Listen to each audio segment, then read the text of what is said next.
नमस्कार, मैं हूं आपके साथ मनीषा डिंडोरिया। स्वागत है आप सभी का हमारे चैनल पर। आपको बता दें, आर्यन खान केस में बड़ी अपडेट सामने आ रही है। लगातार हम आपको इस खबर की अपडेट्स दे रहे हैं, लगातार बता रहे हैं कि किस तरीके से आर्यन खान जो कि ड्रग्स केस में पकड़ा गया था, उसकी चैट से खुलासा हुआ। अनन्या पांडे का नाम सामने आया। अनन्या पांडे को 2 बार एनसीबी पूछताछ के लिए बुला चुकी है और अब इस दौरान बड़ी अपडेट ये आ रही है कि समीर वानखेड़े ने पूछताछ के दौरान अनन्या पांडे को लताड़ लगाई है। जी हाँ, बता दें कि चंकी पांडे की बेटी और बॉलीवुड की स्टार, जो कि अभी नई नई बॉलीवुड में स्टार बनी थी, 3 फिल्में अनन्या पांडे कर चुकी है। इन्होंने एनसीबी दफ्तर को अपना प्रोडक्शन हाउस समझ लिया था, इसीलिए वो हर बार जब उनको पहले समन भेजा एनसीबी की तरफ से, उन्हें 11 बजे एनसीबी ऑफिस पहुंचना था, लेकिन 3 घंटे बाद वो एनसीबी दफ्तर पहुंची पूछताछ के लिए। लेकिन जब दूसरी बार उन्हें समन भेजा तब भी उन्हें 11 बजे बुलाया गया एनसीबी दफ्तर, तब भी वो 3-4 घंटे बाद ही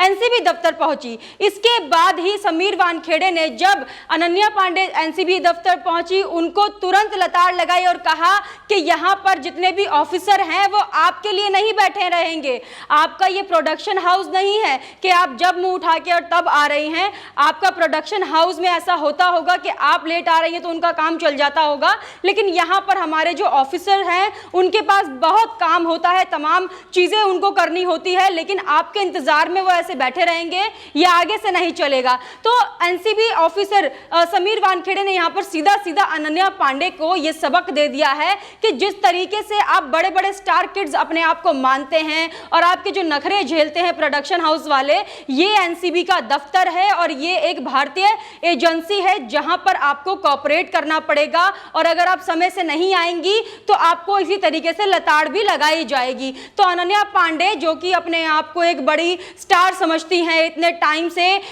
2 बार उसको बुलाया, लेकिन दोनों बार वो 3-4 घंटे लेट पहुंची एनसीबी दफ्तर। तो इसी के चलते जब उन्हें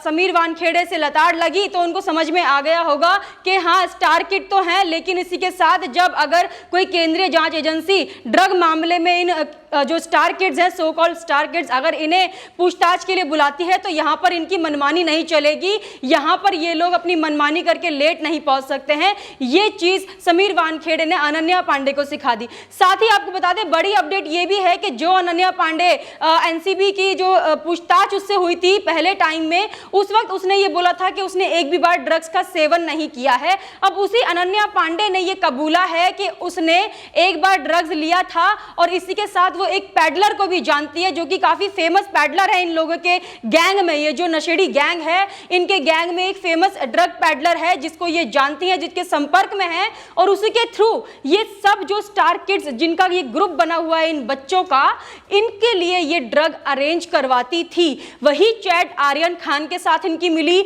जिस चैट के बाद अनन्या पांडे का नाम सामने आया। जिस चैट में आर्यन खान बोल रहे थे कि गांजे का अरेंज कर सकती हो क्या, इस पे अनन्या पांडे ने बोला हाँ मैं अरेंज कर सकती हूँ, मैं एक पैडलर को जानती हूँ, वो आपके लिए अरेंज कर देगा। लेकिन जब समीर वानखेड़े ने अनन्या पांडे से सीधा सीधा सवाल किया कि आपने गांजे के बारे में बात की थी आर्यन खान से, तब अनन्या पांडे बहुत ही ज्यादा भोली बनके ये बोली थी कि मैं तो मजाक कर रही थी। लेकिन अभी जब दूसरी बार उन्हें एनसीबी के दफ्तर पहुंचना पड़ा और फिर से पूछताछ के घेरे में आई अनन्या पांडे, लगभग 4 से 6 घंटे उनके साथ पूछताछ चली समीर वानखेड़े के साथ। इसमें उन्होंने बहुत ही भावुक होकर बताया कि हाँ मैं ड्रग्स लेती हूँ, एक पैडलर को भी जानती हूँ, आर्यन खान के लिए भी अरेंज करवाती थी उसी पैडलर से, चाहे ड्रग्स हो या गांजा। उस वक्त वो बोल रही थी हम सिगरेट के बारे में बात कर रहे थे, लेकिन अभी साफ तौर पर उन्होंने बताया कि हाँ हम गांजा की बात कर रहे थे। तो देख सकते हैं ये लोग अपने आप को मासूम दिखाने का कोई मौका नहीं छोड़ते हैं। स्क्रीन पर तो बहुत ही गुड़िया जैसी इमेज इनकी बनी हुई है, लेकिन अभी जब इनके जो चिट्ठे हैं वो खुल रहे हैं एक एक करके, और जो समीर वानखेड़े सिंघम माने जाते हैं एनसीबी की तरफ से, जो पूरी कोशिश करते हैं ये जो बॉलीवुड में ड्रग्स का धंधा चल रहा है उसको रोकने का, बड़े ऑफिसर हैं एनसीबी के, जब उन्होंने उन्होंने इन सबको रडार पर लेके आया तो एक एक करके इन लोगों की जो पोल है वो खुलती हुई नजर आ रही है। शुरुआत से तो ये सब बोल रहे थे अनन्या पांडे बहुत ही भोली सी सीधी सी लड़की है, आर्यन खान 23 साल के बच्चे हैं, उनको आप क्यों इस तरीके से कस्टडी में रख रहे हैं, क्यों इन लोगों को लगातार पूछताछ के लिए बुला रहे हैं। लेकिन शायद ही ये लोग भूल गए हैं कि यही मासूम दिखने वाले बच्चे आज हमारी जनरेशन को खराब करने का काम कर रहे हैं। इनका जो एक ग्रुप, एक गैंग इन्होंने बनाया हुआ है, ये लोग धीरे धीरे करके इस तरीके का जो नशा फैला रहे हैं पूरे बॉलीवुड में, और जो नए लोग जाते होंगे उन लोगों को भी ये ऑफर करते हैं,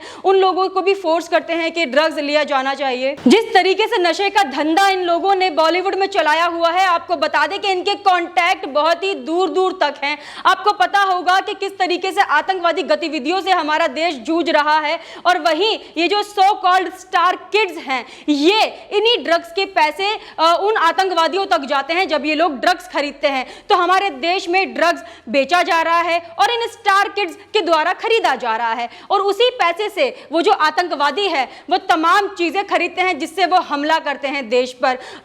बम बनाते हैं और AK-47 इस तरीके की जो चीजें होती हैं, जो सारे ब्लास्ट होते हैं हमारे देश में। तो इसका एक बड़ा कारण ये भी है क्योंकि ये जो सो कॉल्ड बॉलीवुड स्टार है ये सिर्फ अपने बारे में सोचते हैं, देश के बारे में नहीं सोचते हैं। आपको बता दें कि 26 जनवरी पर जिस तरीके से गतिविधियां हुई थी और जितने भी अटैक देश में होते हैं ये इन्हीं की बदौलत किए जाते हैं, क्योंकि ये जो स्टार्स हैं कभी ये दुबई जाते हैं, कभी ये दूसरी कंट्रीज में जाते हैं, और जो इनके बड़े बड़े कॉन्टैक्ट्स हैं आतंकवादी, मैं कहूँगी एक तरीके से जो कॉन्टैक्ट्स इनके होते हैं, तो बड़े पैमाने पर ये जो ड्रग पैडलर हैं, क्योंकि ज़्यादातर ड्रग पैडलर उन्हीं से जुड़े होते हैं, चाहे वो ISI का संगठन हो, चाहे वो और भी आतंकवादी हो, जैशे मोहम्मद हो और लश्कर तैयबा हो, ये सारी जो तमाम आतंकवादी संगठन हैं ये सब हमारे देश के पीछे हाथ धोकर पड़े हैं। ये तो अब बच्चा बच्चा जानता ही है जिस तरीके से पाकिस्तान ने हमेशा ही हमारे देश के खिलाफ चीज़ें की है। लेकिन ये जो सो कॉल्ड स्टार किड है इनको इस चीज़ से कुछ फ़र्क नहीं पड़ता, इनको देश से कुछ फ़र्क नहीं पड़ता, देश के युवाओं से कुछ फ़र्क नहीं पड़ता। ये बस देश की इमेज को ख़राब करने में हमेशा जुटे रहते हैं, क्योंकि इनको जो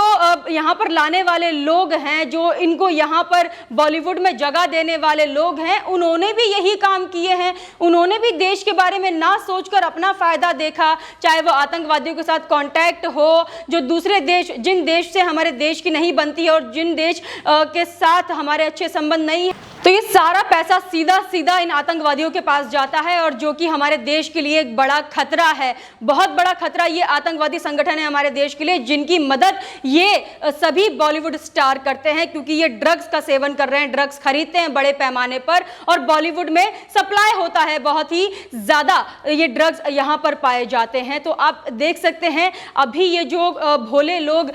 बन रहे थे इस पूछताछ के दौरान, बोल रहे थे हम तो मजाक कर रहे थे, वहीं धीरे धीरे अब ये बता रहे हैं कि हाँ हम ड्रग्स पैडलर को भी जानते हैं, हम ड्रग्स भी लेते हैं। तो ऐसे ही अब एक एक करके इनके जो तमाम कारनामे हैं, जो ये कर रहे थे करतूते, बॉलीवुड के अंदर बैठकर वो सोच रहे थे कि इन्हें कोई नहीं पकड़ पाएगा, लेकिन ये भूल गए थे समीर वानखेड़े एक ऐसे ऑफिसर हैं जिन्होंने बीड़ा उठा लिया है बॉलीवुड से इस गंदगी को साफ करने का। उनकी रडार पर ये सब लोग हैं और इनकी नज़रों से नहीं बच पाएंगे। तो इनकी भूल है ये सोचना कि हम लोग बैठ के ड्रग्स लेते रहेंगे, खरीदते रहेंगे और हमारी पीढ़ियों को खराब करते रहेंगे और हम सुरक्षित रहेंगे। तो अब उनकी ये सोच बिल्कुल भी उनकी तरफ नहीं जा रही है और ये सोचना इनका बेकार ही होगा। आप हमें कमेंट करके जरूर बताइएगा आपका इस पर क्या कहना है। हमारे साथ ऐसे ही बने रहिए। धन्यवाद।